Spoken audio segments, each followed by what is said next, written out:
रहीम अस्सलाम वालेकुम फ्रेंड। दोस्तों, स्क्रीन के ऊपर आपको एक ग्राइंडिंग डिस्क नज़र आ रही है। आज हम इस ग्राइंडिंग डिस्क को देखेंगे, इसकी कंपोजिशन को, इसकी वर्किंग को और इसके ऊपर जो चीज़ें मेंशन हैं उनको हम देखेंगे कि ये किस चीज़ के लिए इस्तेमाल की जाती है और इसका वर्किंग प्रिंसिपल क्या होता है। तो दोस्तों, मेरी इस वीडियो को शुरू से लेकर आखिर तक ज़रूर देखिए ताकि आपको इसकी सही से समझ आ सके। तो चलिए दोस्तों, बिना वक्त ज़ाय किए शुरू करते हैं आज की इस वीडियो को।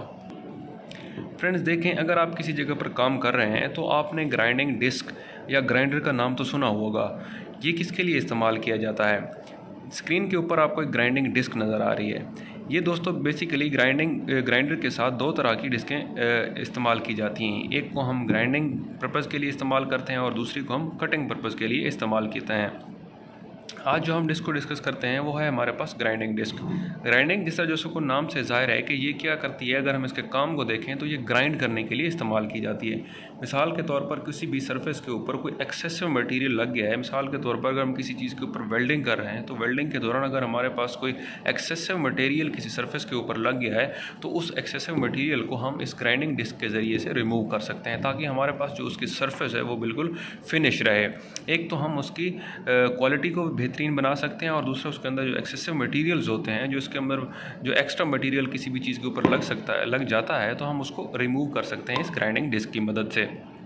दूसरा हम ये भी कह सकते हैं कि किसी भी सरफेस को क्लीन करने के लिए किसी जगह के ऊपर हमने फ़र्ज़ करो वेल्डिंग करनी है तो वेल्डिंग करने के लिए किसी भी जगह को बनाने के लिए सरफेस को बनाने के लिए, उसको साफ़ करने के लिए या क्लीन करने के लिए भी हम इस डिस्क को इस्तेमाल करते हैं। अब दोस्तों मैं आपको बताता चलूँ कि अगर हम इसकी कंपोजिशन के बारे में बात करते हैं तो ये आप देख सकते हैं कि इसकी कंपोजिशन, अगर हम इसकी कंपोजिशन मैं आपको बताता चलूँ तो देखें आप, इसके अंदर आपको मुख्तलिफ़ किस्म के फ़ाइबर्स नज़र आ रहे होंगे। ये देखें दोस्तों, ये मुख्तलिफ़ किस्म के धागे नज़र आ रहे हैं। धागों के साथ साथ ये आप देख सकते हैं कि मुख्तलिफ़ किस्म के पोर्स भी नज़र आ रहे हैं। पोर्स के साथ साथ ये ग्रेन्स भी नज़र आ रहे हैं। अगर हम इसकी केमिकल कंपोजिशन को देखें तो केमिकल कंपोजिशन में ये 3 से 4 चीज़ों से मिलकर बना होता है।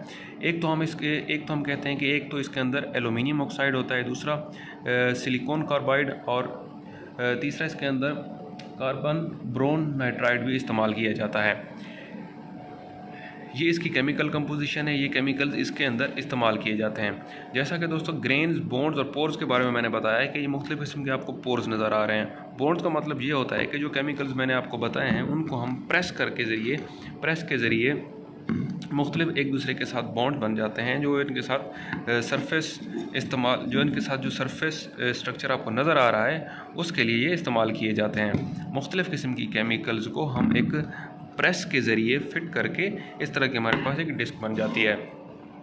ये तो फ्रेंड इसकी केमिकल कंपोजिशन हो गई। इस केमिकल कंपोजिशन के बारे में आपका कोई क्वेश्चन है तो काइंडली कमेंट बॉक्स में ज़रूर मेंशन कीजिएगा। उसके बाद दोस्तों अब हम इसके मुख्तलिफ़ जो चीज़ें इसके ऊपर मेंशन होती हैं वो हम देखते हैं। सबसे पहले देखें कि कोई भी डिस्क है, डिस्क के ऊपर ये ISO टाइप इस तरह की कोई चीज़ लिखी होगी। ये लिखा हुआ है ISO 9001/2008।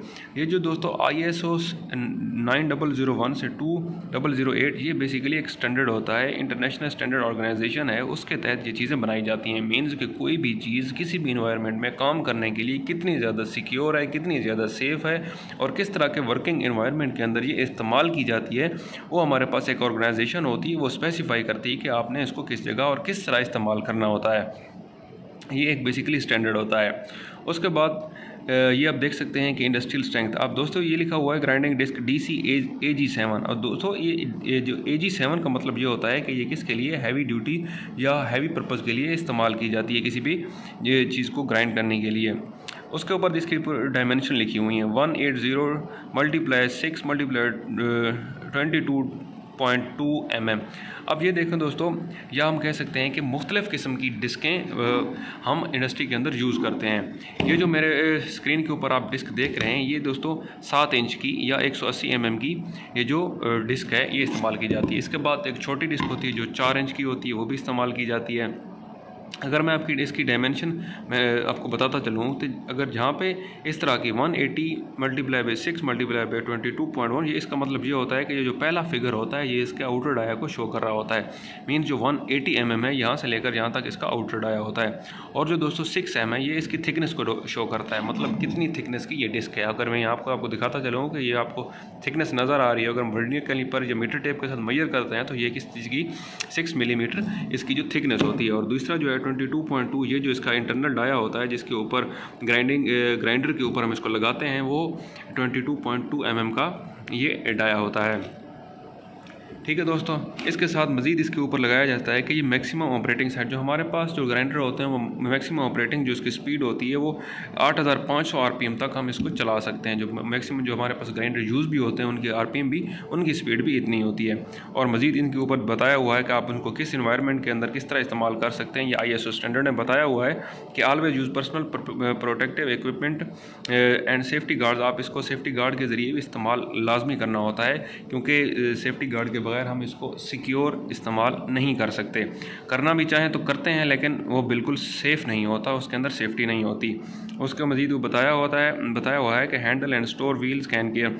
आपने इसके ऊपर ये देख सकते हैं कि ये जो चीज़ें हैं आप देख सकते हैं, ये हेलमेट है, ये ग्राइंडर है, ये इसके ऊपर ये प्रोटेक्शन क्या कह सकते हैं, कवर है, ये ग्लासेस हैं, और ये चीज़ें आप पहन के इसको इस्तेमाल कर सकते हैं। ये ग्लव्स देख सकते हैं, हेलमेट देख सकते हैं, ये शूज़ वगैरह, और ये सारी चीज़ें आप पहन के ये ISO स्टैंडर्ड के मुताबिक हम इन चीज़ को वियर करके इसको इस्तेमाल कर सकते हैं।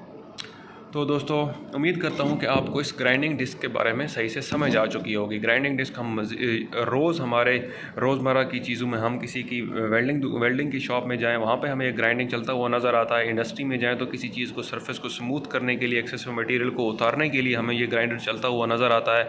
हमें इसके बारे में कुछ चीज़ें पता नहीं होती। तो दोस्तों उम्मीद करता हूँ कि आज की ये वीडियो आपके लिए बहुत ज़्यादा इन्फॉर्मेटिव साबित होगी। अगर इस वीडियो से रिलेटेड अगर आपका कोई क्वेश्चन है तो काइंडली कमेंट बॉक्स में ज़रूर मेंशन करें, और मेरे चैनल को लाजमी सब्सक्राइब कीजिए और साथ में बेल आइकन को प्रेस करने के साथ साथ ऑल पे क्लिक कीजिए ताकि मेरी वीडियोस की नोटिफिकेशन आप तक पहुंचते रहें। दोस्तों वीडियो देखने का बहुत शुक्रिया।